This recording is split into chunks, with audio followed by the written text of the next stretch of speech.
목표가 있잖아요. 본래의 목적, 뭐 볼펜이다 하면은 필기 도구라고 하는 그런 목적을 충족시키기 위해서 물건을 사는지, 아니면은 너무 예뻐서 갖고 싶어서, 또는 예를 들어서 차를 이제 산다라고 했을 때 나의 어떤 사회적 지위나 부를 과시하기 위한 목적으로, 또는 뭐 가방 같은 것도 마찬가지로 그렇게 사는 건 아닌지, 그런 이제 필요와 욕구에 대한 얘기들을 조금 나눌 거고요.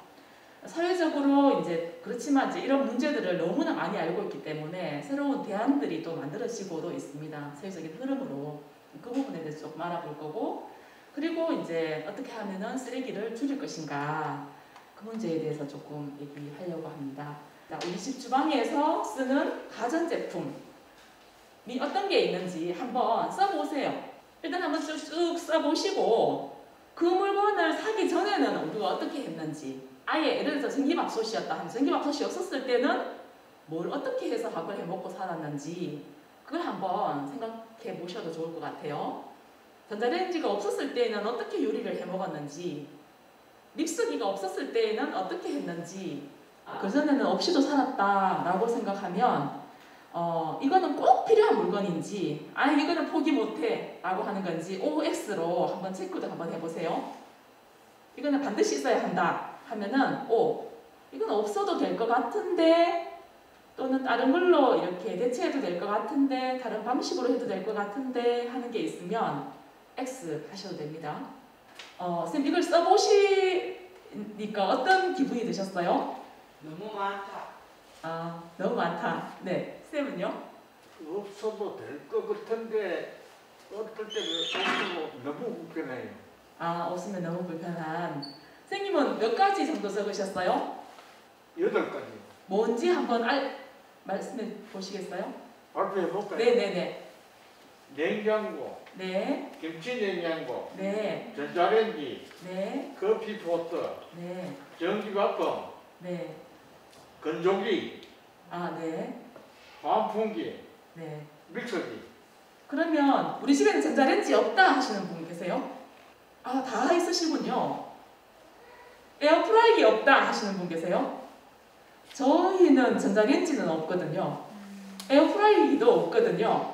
전자레인지 없으면 밥 못 데펴 먹는 것처럼 이제 인식하잖아요. 그래서 전자레인지가 사실은 굉장히 또 전자파 때문에 건강을 해친다라는 얘기를 많이 해서, 저는 이제 결혼할 때는 아무 생각 없이 그냥 막 세트로 다 샀어요. 그러다가 이제 전자레인지가 좀 문제가 있다 해서 건강을 생각해서 없앴고요, 중간에. 그래서 전자레인지가 없으니까 음식을 할 때는 쪄먹죠. 대신에 데펴 먹어야 될 때는 이제 찜기에다 넣고 밥이나 이런 거를 이제 넣고 쪄먹고, 그리고 한때는 또 전기밥솥을 쓰기는 하지만 계속 보온을 해두는 것이 에너지도 굉장히 많이 낭비된다라는 얘기도 들어서 에너지 절약 차원에서 또 밥을 할 때만 하다가 쪄먹는, 이렇게 하기도 하고, 또 때로는 가스레인지에 직접 이제 압력밥솥에 해서 덜어서 놔뒀다가 하기도 하고, 그런 시도들을 해봤고요. 금방 이제 선생님께서 말씀하셨듯이 없어도 될 것 같은데, 옛날에는 냉장고 한 대였는데 지금은 냉장고 한 대 더하기 김치냉장고 한 대 또는 2대, 그렇게 점점 많아지잖아요. 에어프라이기 같은 경우에도 이제 막 새로운 어떤 제품들이 계속 나오는 거예요. 나오면 또 그게 유행처럼 막 이렇게 생기는 그런 부분들이 있어서 굉장히 없었어도 그때 살았는데, 그죠? 이제 점점 우리가 최신 기계를 사고 싶어 하고, 그런 식으로 굉장히 많은 물건들이 점점점 우리가 늘어가고 있는 상황입니다. 그래서 꼭 필요한 것만, 이제 그 물건만 쓰게 되면 적당하게 우리가 이렇게 살아갈 건데, 인구가 점점 많아지니까 사실은 모든 게 점점 모자라는 상황이에요. 며칠 전에 세계 인구가 80억이 됐다 하잖아요. 근데 인구는 점점 많아지는데 사람들의 욕구는 계속 늘어가고 새로운 물건들은 계속 생기고, 그러다 보니까 부엌에서 옛날에 정지에서 솥 하나 넣고 석쇠 하나를 가지고 굽고 다 하던 것이 지금은 모든 게 다 분류되어서 그 용도별로 다 우리가 물건들을 쓰고 있잖아요. 그러면서 이제 생태 용량 초과의 날, 이것도 지난번에 얘기했었는데, 세계 탄소 발자국 네트워크라는 곳에서 생태 용량 초과의 날을 매년마다 이렇게 정해가지고 발표를 합니다. 이게 뭐냐 하면, 우리가 1년 동안에 가정경제를 생각하면 이제 적기는 하지만, 예를 들어서 1,000만 원으로 1년을 살아야 된다. 우리 수입이 1,000만 원이다 라고 가정했을 때 1,000만 원을 가지고 1년을 살아야 되잖아요. 근데 어떤 사람은 굉장히 막 욕구가 많아요. 많이 사고 싶고 많이 쓰고 싶어서 6월 30일 되니까 돈을 다 써버렸어요. 1,000만 원 가지고 있는 그 예산을 다 써버렸어요. 어떤 사람은 앞 사람보다 조금 욕구를 줄여서 한 10월 달까지 썼어요. 어떤 사람은 굉장히 효율적으로 12월 말까지 썼어요. 이제 그런 거를 생태 용량 초과의 날이라고 하는데, 그 날, 다 써버린 날을 얘기하는데 점점 빨라지고 있습니다. 그러니까 관측했을 때에 비해서 올해 같은 경우에는 7월 28일, 작년에는 7월 29일 하루 당겨졌어요. 그 앞에는 전 세계적으로 코로나가 발생하면서 조금 늦춰졌다가 다시 돌아왔어요. 전반적인 추이는 어쨌든 계속 우리가 욕구를 충족시키는 그런 소비를 하면서 생태 용량을 계속 초과하는 삶을 살고 있다라고 보여집니다. 나라별로도 보니까 우리나라는 굉장히 많이 쓰는 나라에 들어가요. 4월 2일. 한국은 2022년에 4월 2일에 다 써버렸어요. 1년을 살아야 될 살림을 4월 2일 되니까 다 써버리고 이제 없습니다. 그러면 어떻게 해야 돼요? 네. 빚져야죠. 대출을 하든지 아니면 있는 재산을 팔아야 되겠죠. 팔아서 써야 되겠죠. 그렇게 되면은 결국에는 있는 재산을 판다라는 건 생태학적으로는 그런 거예요. 예를 들어서 우리가 안 먹을 수는 없으니까, 예를 들면 물고기를 잡는데 아직까지 이렇게 보호하는 어종들 있잖아요. 뭐 울진 대게 이러면은 낚시를 해가지고 너무 작은 거는 놔준다.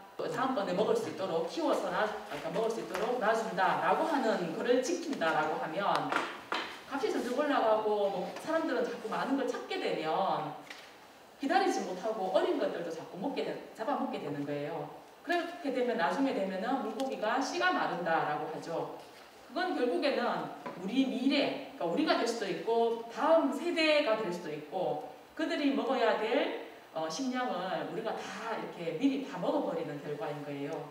생태 자원 자체가 사라지는 것이고, 그래서 그런 상태를 생태적 결핍 상태라고 하는데, 이런 생태적 결핍 상태에서 살아가고 있다는 겁니다. 그러니까 인구도 많아지고 욕구는 점점 늘고 자원은 한정되어 있고, 그것을 자연히 회복할 수 있는 시간을 주지 않고 너무 빠른 속도로 인간이 착취를 하고 있기 때문에 생태적인 결핍 상태가 아주 이제 길어진다라는 겁니다. 오늘 여기 이제 제목에서도 아까 제가 지속 가능한 생태 환경 만들기라고 했는데, 지속 가능이라는 말을 굉장히 많이 써요. 지금 이제 어디에나 지속 가능한 지속 가능한 지속 가능 굉장히 많이 쓰는데, 이 지속 가능이라는 게 그냥 어디서 툭 튀어나온 게 아니고 70년대부터 전 세계적으로 이렇게 봤을 때 경제 성장이 언제까지 될 것인가, 계속 성장하지는 않는단 말입니다. 그래서 성장에도 한계가 있다. 그래서 성장의 한계라고 해요. 로마 클럽에서 내놓기를 폭발적인 인구 성장, 그 다음에 경제적인 성장이 계속 지속된다면 100년 안에 지구의 자원, 식량이 한계에 이를 것이다 라고 하는 이제 보고서를 내놔요. 그래서 이제 우리가 지구가 몇 개가 필요하다라는 얘기 하잖아요. 사람들의 욕구를 충족시키기 위해서는 우리나라 사람은 지구가 몇 개가 필요하고 미국은 몇 개가 필요하고 이런 얘기를 하는데, 근데 어쨌든 현실은 지구가 한 개밖에 없기 때문에 우리가 함께 공동의 미래를 생각해 본다라면 어떻게 해야 될 것인가. 그때 나온 개념이 바로 지속 가능 발전이라는 거예요. 발전을 안 하는 건 아니지만 지속 가능하게 해야 된다. 그러면서 이제 지속 가능 발전의 개념이 나오는데, 저기 위에 보면은 미래 세대도 어떤 욕구가 아니고 필요를 충족시키는데, 현 세대도 필요를 충족시키면서 살잖아요. 근데 그것이 미래 세대의 욕구를 방해하는 선이 아니고, 그들과 우리가 함께 그 최소한의 욕구를 그러니까 필요를 충족시키는 수 있는 상태의 어떤 발전을 지속 가능 발전이라고 합니다. 그래서 이제 쭉 흐름을 보면 2000년에는 세계 공동의 목표를 새천년 개발 목표라고 해서 그 당시에는 2000년 초만 하더라도 새로운 2000년, 그러니까 새로운 1000년을 맞이해서 새천년 개발 목표라고 하는 것이 주로는 이제 빈곤, 그 다음에 교육 이런 데 맞춰져 있었어요. 그러니까 교육을 못 받고 이제 아동 노동 이런 것들 이제 물 길러 가거나 아니면 어떤 노동에 종사하거나 이런 아동들도 되게 많았었고 빈곤 국가들은 빈부격차가 굉장히 많은 거죠. 나라 사이의 빈곤, 나라 안에서의 그러니까 그 불평등 문제 이런 것들이 많았기 때문에 일단은 빈곤을 해소하는 것, 그 다음에 제대로 된 교육을 받는 것 이런 것들을 중심으로 한 새천년 개발 목표, 기본적인 위생에 대한 것 이런 것들이 이제 2000년부터 2015년까지 전 세계가 함께 이루어가야 될 목표다라고 해서 새천년 개발 목표라는 것을 맞췄습니다. 그러다가 2015년이 다 되니까 이제 새로운 15년의 지구적인 과제를 뭘 할 것인가를 얘기할 때 지속 가능 발전 목표라는 것을 정했어요. 그래서 유엔에서도 17개의 목표를 정하고 거기에 이제 이것도 들어가 있는 거예요. 아직까지도 완전히 종식되지 않은 빈곤의 종식, 그 다음에 위생에 대한 문제, 그 다음에 교육에 대한 문제, 성평등의 문제 이런 것들이 다 포함되긴 하지만 거기에 더 못태워져서 17개의 목표를 설정하고 어떻게 지속 가능한 발전을 이룰 것인가 그 부분을 이제 세계가 함께 약속을 하게 되는데요. 그래서 2030년까지 도달할 목표를 지속 가능 발전 목표 안에 담았습니다. 그게 이제 사회적인 불평등의 해소, 그 다음에 사회 발전과 경제적 발전과 환경이 균형을 이루어야 된다. 경제 발전을 위해서 환경을 좀 뒤로 이렇게 미룰 수는 없고 환경만 생각해서 우리가 경제적인 부분은 안 된다 이렇게 할 수도 없고 굉장히 그 세계가 잘 조화롭게 이루어나가야 된다라고 하는 것이 지속가능 발전의 핵심적인 사항이라고 할 수 있습니다. 그래서 지난번에도 이제 윤리적 소비 얘기를 했었는데 우리가 소비를 하는 데 있어서 싸니까 좋다, 저거 예쁘니까 좋다가 아니고 이것이 환경적으로 괜찮게 생산이 됐는지 또 지속 가능하게 생산이 되었는지 그 부분을 따져서 이제 윤리적으로 소비해야 된다라는 부분이 강조되는 거예요. 그래서 윤리적 이제 소비는 일단은 이제 계속 성장할 수 없다라는 것들을 인정한 가운데에서 사회, 경제, 그 다음에 환경을 고려하되 이 윤리적 소비 자체는 건강과 환경과 사회를 다 통합적으로 우리가 본다는 거예요. 그래서 건강은 뭐 당연히 아시고 사회는 공정무역, 공정하게 생산자들한테 제대로 된 대가를 지불하고 우리가 물건을 사는가 이런 것까지 다 고려한 이런 개념이라고 보시면 되겠습니다. 최근에 미니멀 라이프 또는 심플 라이프라고 하는 사회적인 흐름들이 있어요. 너무 우리가 큰 집, 큰 자동차, 많은 것들을 소유하고 사는 이거에 대한 문제의식들을 가지게 되면서 우리한테 그렇게 많은 것이 필요하지 않고 또 옛날에는 경제 성장이 계속 일어났기 때문에 우리가 계속 돈 벌면 되지 사고 했지만 정말 이것이 필요한가에 대한 물음들을 계속하면서 나에게 꼭 필요한 것은 무엇인가 좀 최소한으로 물건을 사고 나머지 시간에 나와 가족과 이제 그런 거에 좀 집중하자라고 하는 거예요. 단지 물건을 안 산다 이런 개념이라기보다는 오히려 물건을 최소화함으로써 자기 자신한테 좀 집중하는 시간을 가지자라는 게 철학적으로 담겨 있다라고 보여집니다. 그래서 책 이름이에요. 나는 인생에서 중요한 것만 남기기를 했다라고 하는 게 이제 미니멀 라이프와 관련한 책이고요. 이 외에도 뭐 미니멀 라이프, 심플 라이프 치면 굉장히 많은 책이 지금 나오고 있어요. 그래서 인생이 복잡하고 버겁게 느껴진다면 삶에서 물리적으로, 정신적으로, 감정적으로 작동선의를 드러내야 한다. 우리는 항상 그러니까 물건뿐만 아니라 사실 사회적 관계 속에서도 굉장히 과잉되어서 이런 관계나 이런 것들을 가지는 경향들도 있어요. 특히 SNS에 나의 모든 생활들을 막 올리면서 때로는 이제 내 생활을 어떻게 뭐 정리하거나 기록하거나 이렇게 해서 올릴 수도 있지만 보여주고 싶은 그런 욕구에 의해서 예쁜 맛집에 갔을 때 그 음식 사진을 올린다든가 좋은 곳에 갔을 때 그것을 자랑하기 위해서 올린다든가 그런 경향들도 사실은 SNS에 굉장히 많잖아요. 사회생활을 하면서 우리가 조금 이제 감정적으로도 과잉되는 지점이 분명히 있기는 한 것 같아요.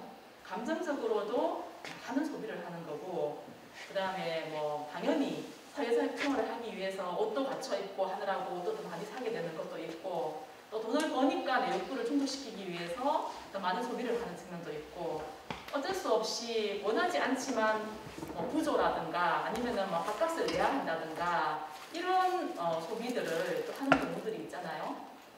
네. 모든 걸 다 끊고 나는 사회관계를 하지 않겠어. 그래서 사람들이랑 밥도 먹지 않고 땡 하면 집에 가서 오로지 그냥 내가 음식을 정갈하게 차려서 이렇게 살 수는 없지만 이제 현대 사회에서 사실은 꼭 자신한테 필요하지 않은 일로 우리는 많은 이제 여러 가지 소비들을 하고 있는 이 책에서 이야기하고 있습니다. 그래서 미니멀 라이프라는 게 하나의 어떤 사회적인 또 흐름으로 이제 나오기 시작하고 있고, 그거는 소유에 대한 욕망을 버리고 간소한 삶을 추구하자라는 측면에서 어떤 작은 삶이기도 하지만 소박한 삶이기도 하지만 심플 라이프라고도 합니다. 그리고 또 뭐 이제 우리나라에서 그런 얘기 많이 하잖아요. 뭐 자발적 가난, 내가 선택한 가난이라는 거예요. 너무 많이 이렇게 사회에서 성공하기 위해서 또는 높은 자리에 오르기 위해서 열심히 일하고 많은 돈을 벌고 그리고 또 많은 돈을 쓰고 하기보다 적정하게 사회생활을 하면서 나의 어떤 정신적 또는 신체적 만족감을 이제 유지하면서 살겠다라고 하는 것입니다. 그래서 물건에 집착하는 것이 아니고 자신의 내면에 집중하는 것. 그래서 적게 소유하면 적게 소유할수록 오히려 더 자신한테 그러니까 집중할 수 있는 그런 풍요로움이 이제 생긴다라고 하는 얘기를 하고요.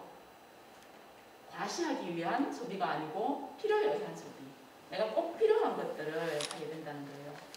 이걸 할까 저걸 할까 하는데 내가 내 정도가 뭐 경차를 타면 사람들이 어떻게 보겠지? 또는 이 정도면은 내가 뭐 정도는 해야 되지 않을까? 라고 하는 것이 다 보여주기 위한 소비 또는 과시하기 위한 소비다라고 보면 그런 것들에 대해서 이제 이렇게 신경을 쓰지 않을 필요, 그러니까 그런 내공이 필요한 거죠, 사실. 그래서 본질적으로 필요한 소비를 하는 방향이 바로 미니멀 라이프라고 할 수 있습니다. 이렇게 된 데는 사실은 이제 세계적인 긴 공황 상태, 불황 상태가 좀 요인으로 작용을 했고요. 언제 내가 일자리를 잃을지 모르겠네. 또 우리 어떤 내가 종사하고 있는 이 직업이 언제까지 막 번창할 거다라고 하는 이제 그런 확신이 없어졌네. 그러면은 내 삶을 돈을 많이 벌어갖고 이 삶을 유지하는 것이 아니고 적게 벌더라도 내가 최소한의 삶을 유지할 수 있는 그런 생활 방식에 대해서 고민해야 되겠구나 하는 이제 게 있고요. 그리고 최근에 공유 경제라는 말 되게 많이 해요. 공유 뭐 오피스, 그 다음에 공유 자전거, 서울에서는 뭐 따릉이 그래가지고 공유 자전거 또 있잖아요. 그런 이제 공유, 심지어 공유 냉장고까지 있거든요. 어떤 마을 다니나 이런 데서 냉장고 한 개 놔두고 거기에서 1인 가구들이 너무 많으니까 예를 들어서 뭐 파 한 단을 샀다 이러면 다 못 먹잖아요. 그러면은 필요한 만큼 내가 쓰고 나머지는 그 공유 냉장고에 넣어두면 누구든 필요한 사람이 파를 가져갈 수 있고 내가 남은 걸 가져가고 필요한 걸 가져가고 이런 식으로 해서 하는 그런 마을 공동체 활동과 연계해서 그런 운동들도 있습니다. 이런 게 전부 다 이제 이런 불안과 그 다음에 공유 경제 같은 경우에 특히 쏘카 차가 없지만 이런 대도시에서 평소에는 이제 대중교통을 이용하는데 차가 필요할 때가 있잖아요. 아기가 있다든가 짐을 들고 가야 된다든가 뭐 이럴 때 쏘카를 이용해서 차를 빌려가지고 내가 이제 할 수 있는데 그러려고 하니까 정보통신 기술이 굉장히 발달했기 때문에 앱을 받아가지고 내가 우리 동네에 있는 쏘카가 어디에 있는지 파악도 하고 예약도 하고 이제 그런 결제 시스템이라든가 이런 것들이 다 잘 되어 있기 때문에 이제 이런 것들이 가능한 거예요. 사회적 조건 자체가 뭐 불안과 그다음에 정보통신의 발달, 앱, 그다음에 모든 사람들이 다 스마트폰을 이용하고 있고, 그리고 그 최소한의 어떤 인프라들이 갖춰져 있는 상황에서 필요한 부분만 내가 이용한다라고 하는 부분들이 있어서 이런 모든 것들이 다 이렇게 조건들이 만들어져서 이게 이제 가능해졌다라고 볼 수 있습니다. 공유경제 좀 전에 말씀드렸는데 집은 이제 에어비앤비 같은 경우에 살면서 방 한 칸을 누군가에게 이제 빌려주는 거죠. 이거는 이제 업자는 아니고 우리 같은 사람들도 등록하면 할 수 있는 걸로 알고 있어요. 그 다음에 소카 또는 우버 우리나라에서는 별로 아직 안 하고 있는데 그죠? 제가 차를 가지고 있는데 그러니까 좀 여유가 있어요. 그러면은 택시를 부르는데 택시 업자로 등록한 건 아니지만 제가 이제 그 택시 어디에서 어디까지 가는 거를 내가 사람을 이렇게 태워드리고 돈을 받고 이렇게 하는 이런 게 다 가능한 게 이제 정보통신 기술이 발달해 있기 때문에 그런 시스템 속에서 이제 할 수 있는 부분들이 있는 거죠. 공유 오피스, 서울의 따릉이 이런 것들. 그리고 되게 저는 이제 필요하다는 생각이 들었는데 아이들은 굉장히 빨리 크잖아요. 근데 유아용품이 너무 비싸요. 그래서 그러니까 그런 유모차라든가 아니면은 아이들 관련한 장난감이라든가 그런 이제 제품들을 빌려서 쓰고 아이가 크면 또는 필요 없어지면은 다시 이제 돌려주는 이런 것도 있더라고요. 오시오라고 해서 이런 이제 공유 경제들이 하나의 또 다른 산업으로 점점 자리 잡아가고 있는 것 같습니다. 그리고 이제 재사용 문화인데요. 자원순환의 어떤 단계에서는 재사용이라는 것이 있고 재활용이라는 것이 있고 업사이클링 또는 재활용, 요즘에는 이제 언어를 우리나라 말로 바꿔가지고 재활용이라고 하는 것도 있거든요. 근데 재사용이라고 하는 거는 형태가 깨지지 않는 거예요. 병을 그대로 병으로 쓰는 거, 옷을 그대로 옷으로 입는 거, 그러니까 그런 거를 재사용이라고 합니다. 재사용은 굉장히 자원순환의 단계에서 굉장히 가치가 높은 거예요. 왜냐하면 에너지를 가장 최소화로 쓰게 되거든요. 재활용을 한다라고 하는 거는 예를 들어서 어떤 병이 있으면 병을 그대로 쓰는 게 아니고 병을 깨서 다른 병으로 만드는 거거든요. 그러면 원료를 쓰는 거지 깨고 다시 성형하고 이런 과정에 굉장히 많은 에너지가 들어가기 때문에 재활용이 더 좋다라고 말할 수는 없습니다. 오히려 재사용이 훨씬 더 자원순환의 개념에서 가치가 있는 거라고 할 수 있는데요. 그래서 재사용 문화 확산, 그러니까 뭐 옥션 또는 중고나라, 옛날에 있었던 이런 중고나라, 최근에 엄청 많이 쓰고 있는 당근마켓, 그리고 아름다운 가게, 이런 데 전부 다 이제 재사용 문화죠. 내가 쓰는 물건들 중에서 버릴 게 아니고 누군가에게 나는 지금 필요 없지만 누군가에게 가면 잘 쓰겠는 그런 물건들을 팔거나 아니면은 기부를 하거나, 그러니까 특히 아름다운 가게 같은 경우에는 기증이고 나머지는 다 판매하는 거죠. 물건을 정리하거나 필요 없는 이제 물건이 있을 때 쓸만한 거는 뭐 하나 아름다운 가게 같은 경우에는 기증을 하는 겁니다. 파는 건 아니고 내는 사람은 기증을 하는 거고 사는 사람은 돈 주고 사는 거예요. 그 사이에 발생하는 차액은 그것들이 모여져서 도움이 필요한 곳에 우리 사회의 약자들에게 다시 나눔을 하는 그런 형태로 진행하고 있는 곳이고요. 네, 아름다운 가게에 대한 건데요. 일단 기증 받으면은 그거를 그냥 팔 수는 없으니까 되살림터라는 곳으로 가서 일종의 창고 같은 곳에 가서 수리나 수선이나 이런 것들을 하고 너무 더러운 거는 닦거나 뭐 씻거나 이런 과정을 거쳐가지고 물건으로서의 가치를 좀 더 올린 다음에 매장으로 가서 판매를 하는 겁니다. 그래서 그 수익금을 주변에 나누는 건데요. 아름다운 가게에서도 굉장히 고민하는 것이 가장 많은 물건이 들어오는 것이 옷인데 그 중에 상당수가 못 쓰는 거다. 다시 버려야 되는 제품이다 라는 얘기를 합니다. 우리가 이제 기증을 하더라도 또는 이제 판다 할 때는 일단은 너무 물건이 아닌 건 안 사갈 거잖아요. 근데 이거 기증을 하는 거기 때문에 우리가 뭐 어떻게든 쓰겠지 하고 가져가지만 쓰레기가 될 만한 그런 물건들도 너무 많이 기증을 하고 있어서 고민이다라고 하는데 할 때 그런 거에 대한 생각, 내가 기증했을 때 이것이 어떤 과정을 거쳐서 판매가 되고 이 수익금이 어떻게 나누어질 거기 때문에 좀 신경 써서 꼼꼼히 이렇게 해서 그런 그러니까 기부를 하는 그런 문화들도 필요할 것 같습니다. 이건 이제 파타고니아라고 하는 브랜드인데요. 여기는 온웨어, 그래서 수선해서 입는 걸 굉장히 강조해요. 그래서 파타고니아에서 그러니까 우리나라에 예를 들어서 뭐 되게 유명한 오랫동안 재단사로 활동하시니까 업을 하셨던 분이 파타고니아의 직원으로 들어가셨어요. 이제 파타고니아에서 그분을 채용한 거죠.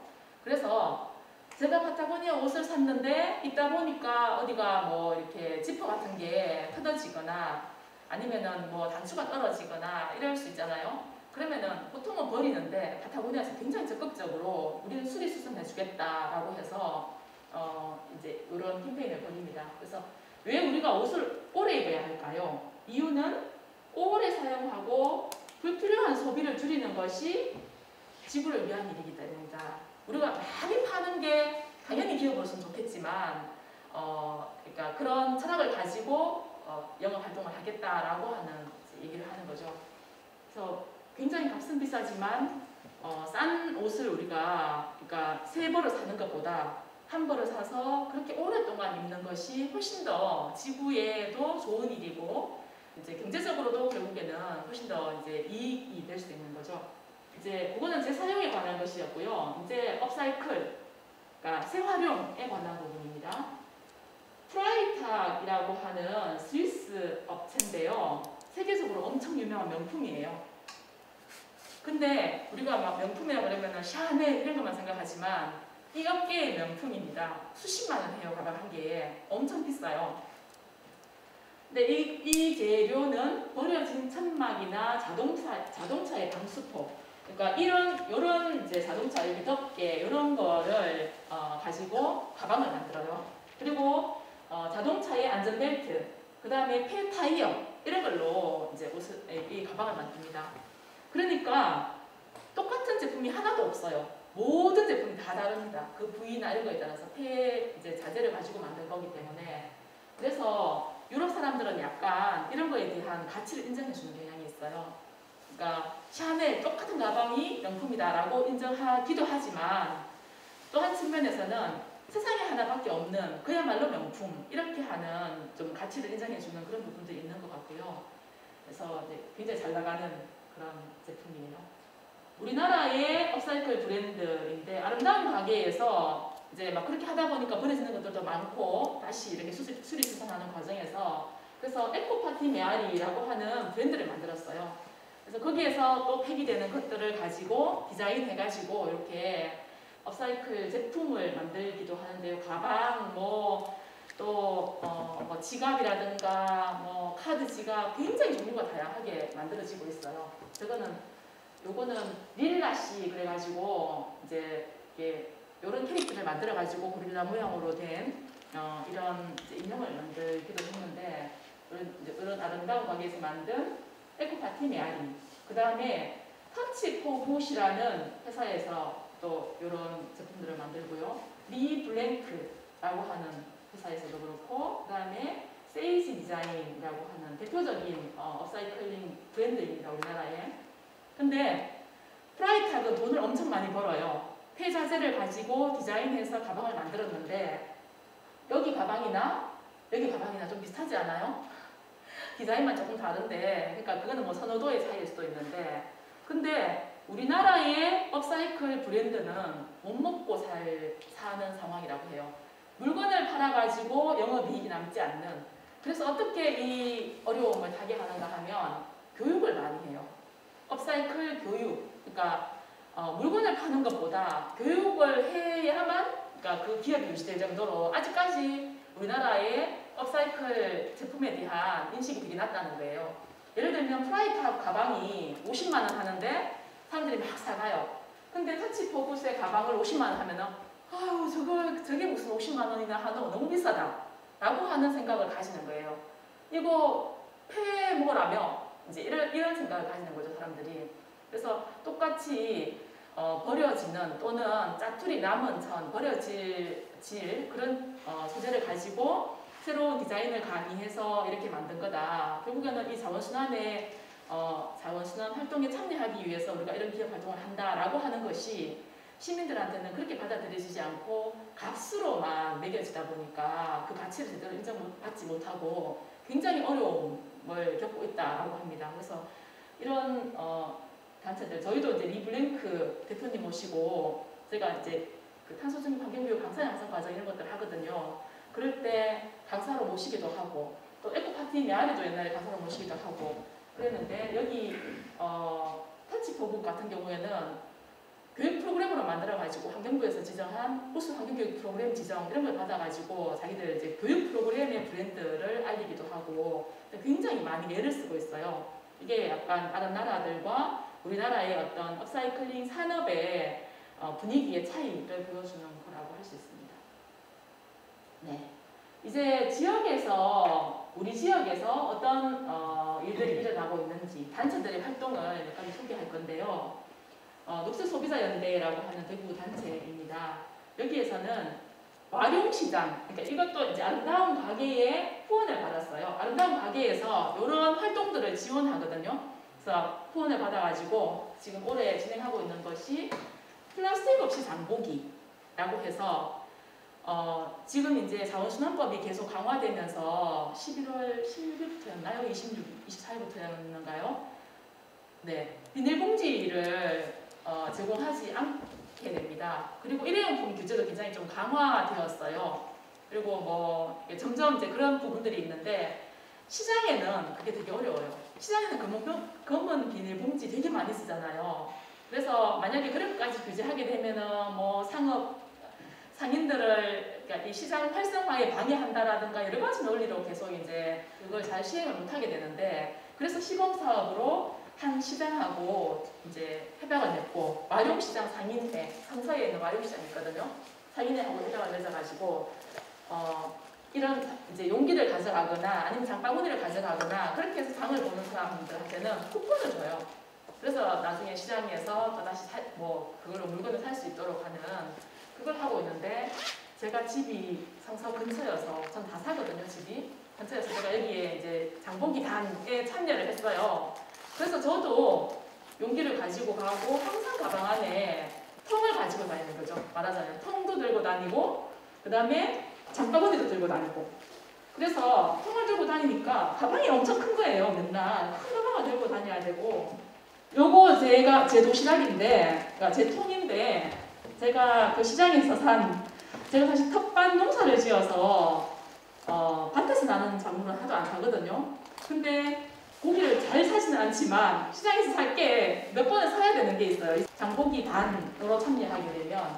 그래서 자꾸 하다 보니까 고기를 자꾸 사게 되는 부작용이 있네요. 이렇게 제가 올렸는데 어쨌든 정육점에서 고기 살 때 요 실리콘으로 되어 있는 통입니다. 그래서 평소에는 이렇게 딱 접혀요. 그러다가 펴면 되게 커서 많은 게 들어가거든요.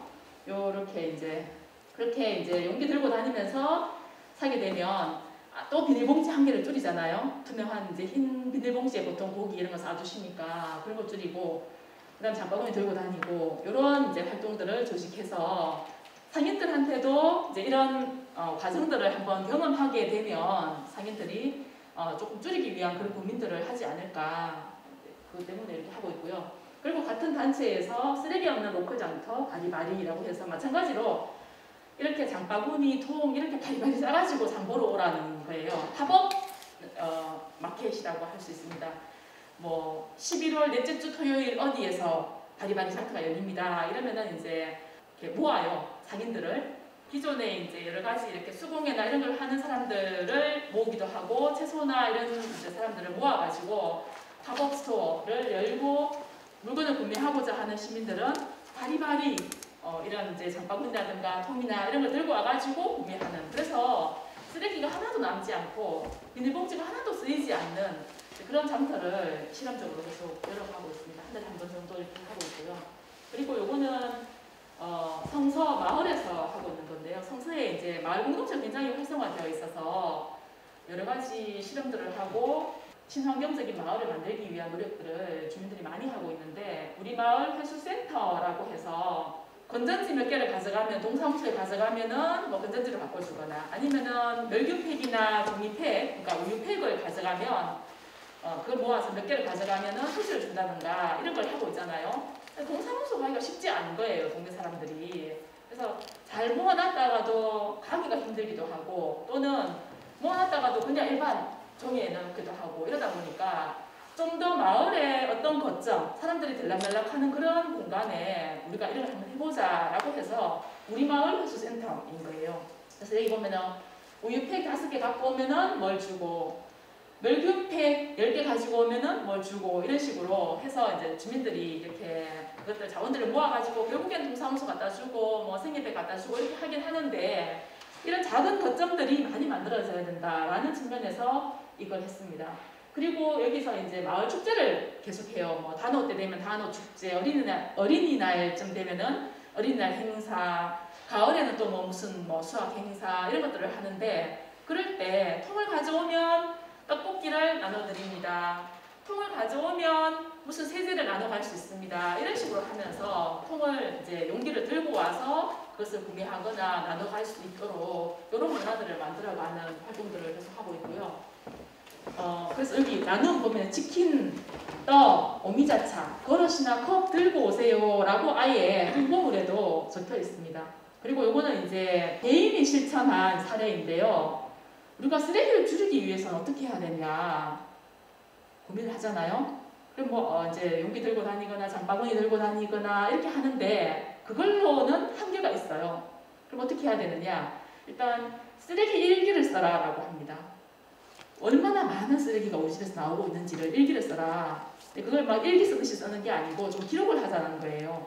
그래서 요거는 제로 웨이스트 샵 예스라는 수성구에 있는 이제 샵의 주인이 그 부부가 이제 기록을 쭉 한 거예요. 그래서 1주차, 2주차 쭉 해서 16주차인가? 17주차인가? 이렇게 오랫동안 진행을 했어요. 그걸 다 기록하면서 이 사람은 이걸로 강의를 해요. 나의 쓰레기 줄임 뭐 체험기 이런 형태로 해서 이걸 강의를 합니다. 그래서 이렇게 한번 경험을 하고 나서 굉장히 큰 이제 생활의 어떤 변화, 깨달음 이런 것들 때문에 결국에는 제로웨이스트 샵을 차린 거예요, 이분이. 원래는 플라스틱을 만드는 공장에 다니셨다 하더라고요. 그런 업을 하시다가 나중에 우리가 너무 플라스틱을 많이 쓰고 쓰레기가 너무 많이 발생되는구나. 한번 기록해보자 라고 하면서 했는데 1주차 보면은 많잖아요, 쓰레기. 1주차, 2주차, 3주차 이쪽에는 굉장히 이제 쓰레기 많이 나와요. 기록만 할 뿐이지 생활의 변화를 안 가져왔기 때문에 여전히 퀵으로 뭔가 물건을 시키고 택배로 물건을 시키고 배달 음식을 시키고 이러다 보니까 배달 음식 용기가 나오고 택배 박스가 나오고 그런 건 계속 나오는 거죠. 그러다가 어느 날 우리 배달 음식 안 시켜야 되겠다. 직접 가서 동네에서 마트나 시장에서 사자. 이렇게 하니까 동네 사람들과의 소통도 이루어지고 또 동네 경제 활성화에도 기여하게 되고 그리고 용기를 들고 가서 자연스럽게 이제 용기를 들고 가서 하다 보니까 쓰레기가 이제 줄게 되는 그런 효과가 있는 거죠. 네. 그래서 이분이 한 이제 그 용기들이거든요. 그분이 한 거를 제가 이제 자료를 가지고 왔고요. 그래서 고기 살 때도 통 들고 가고, 과일 살 때도 이런 통과 장바구니 들고 다니고, 두부 살 때도 저렇게 통 들고 가서 여기 넣어주세요 이렇게 하고, 그러면은 이제 마트를 좀 들고 가게 되겠죠. 마트에서 팩에 탁 포장되어 있는 두부가 아니고 아예 모두부 이런 것들. 저도 아까 와룡시장 비닐봉지 없이 장보기단 한다고 했잖아요. 그러면은 팩에 들어있는 건 안 사요. 제가 들고 가기 때문에. 그리고 그걸 이제 인증해가지고 올리고 그 톡방에서 막 그렇게 하거든요. 약간 경쟁하듯이 되게 즐겁고 재미있게 하고 있습니다. 그렇게 되면서 제일 마지막 주차, 27주차인가 17주차인가 모르겠네요. 그때는 이렇게 쓰레기가 굉장히 많이 줄었어요. 그래서 이제 마지막으로 드릴 말씀인데요. 우리가 어떤 쓰레기 문제에 대한 대안을 얘기할 때 분리배출 잘하자 이런 얘기를 하는데 그거는 아주 무술인 겁니다. 분리배출을 잘하자라는 거는 우리가 이제 쓰는 대로 다 쓰고 분리배출만 하면은 뭔가 이 쓰레기 문제가 없어질 것이다. 분리배출 해놓은 것이 재활용되고 그래서 최종적인 폐기는 안 될 거다라고 생각하지만 지난번에 말씀드렸던 대로 우리가 내놓은 의류함에서 실제로 쓰이는 거는 5%도 안 된다. 나머지는 다 수출이라는 이름으로 결국에는 다른 나라에 폐기하고 있다라고 하는 것처럼 분리배출을 잘하면 내가 먹은 이 플라스틱 용기를 분리배출해 놓으면 다 재활용되어서 새로운 어떤 용기로 쓰이거나 옷으로 만들어지거나 그럴 거라고 생각을 하지만 실제로 우리나라에서 우리가 버린 쓰레기들이 재활용되는 것은 굉장히 낮습니다. 그러니까 그 통계도 정확하게 내기가 되게 어려워요. 그래서 통계를 얘기할 때 30%에서 70% 이런 넓은 간격으로 재활용률을 얘기를 하거든요. 우리가 그러니까 통계를 우리 집에서 재활용 쓰레기로 내놓는 거를 잡으면 굉장히 많이 된다라고 하지만 실제로 그게 생활자원회수센터 같은 데 가가지고 다시 또 분류를 하거든요. 분류를 해서 재활용 공정에 들어가는 거 말하자면 돈이 되는 거죠. 그런 거는 아주 일부이고 나머지는 결국엔 다시 소각되거나 매립되는 그런 게 현실입니다. 그렇기 때문에 분리배출을 잘하자라는 거는 아주 최고의 방법이고요. 또 생활용이라는 것도 보조적인 수단으로 쓰긴 하지만 사실 그것이 또 우선은 아니다. 그렇다면 최근에 나온 개념이 그래서 프리사이클링이라고 합니다. 프리라고 하는 거는 아예 업사이클링 또는 리사이클링 하기 이전의 단계예요. 결국에는 쓰레기를 만들지 말자라는 겁니다. 그러니까 용기를 가지고 가서 또는 장바구니를 가지고 가서 비닐봉지를 사용하지 않는 것, 통을 가지고 가서 물건을 삼으로써 비닐봉지를 쓰지 않는 것, 이런 형태를 프리사이클링이라고 하는 거죠. 그래서 너무 지나친 과대 포장이 되어 있는 물건을 우리가 사지 않는 것, 명절이라고 하더라도 그런 이제 소비자들이 그런 요구들을 해야 되는 거죠. 불필요한 포장을 한 거에 대해서 사지 않겠다라고 하는 것. 그래서 실제로 소비자들도 그런 요구들 많이 하고 있어요. 지난번에 소개해드렸던 대로 뭐 스팸 뚜껑이 왜 필요하냐, 이 플라스틱으로 되어 있는 스팸이라는 캔에 플라스틱 뚜껑은 필요 없는데 왜 이게 들어가 있느냐. 그래서 반납 운동을 한다든가, 왜 다 빨대를 다 꽂아놨느냐. 우리는 빨대 없이 바로 잘라갖고 먹겠다. 그러면서 빨대 반납 운동을 한다든가, 뭐 김 잘라진 김에 왜 트레이가 이렇게 필요하냐. 그래서 트레이를 빼라 하면서 결국에는 김 트레이 많이 없어졌거든요. 그런 이제 소비자 운동들도 많이 확산되고 있는 추세입니다. 이런 것들이 전부 다 프리사이클링이라고 명하지만 어쨌든 쓰레기가 발생하기 이전에 아예 쓰레기가 포함되어 있는 그런 제품들을 사지 않는 것을 프리사이클링 운동이라고 할 수 있습니다. 네, 오늘 제가 여기까지 자료를 정리했고요. 사실은 이제 쓰레기 줄이기라는 게 그러니까 교육하면서도 항상 어려운 게 뭐냐 하면 어디에다가 초점을 찍을 것인가. 구체적으로 쓰레기를 줄이기 위해서는 뭔가 이렇게 실천으로 딱 이어질 만한 게 보여지는 성과 또는 보여지는 어떤 것은 사실 되게 어려운데요. 우리가 결국에는 이제 제가 드리고자 하는 말씀은 그러니까 우리의 가치관, 삶의 어떤 방향이나 태도가 바뀌어야 된다라는 부분을 강조하고 싶어서 분리배출이 아닌 쓰레기 없는 아예 만들지 않는 생활을 우리가 한번 시도해보자라는 요지에서 말씀을 드렸습니다. 네, 감사합니다.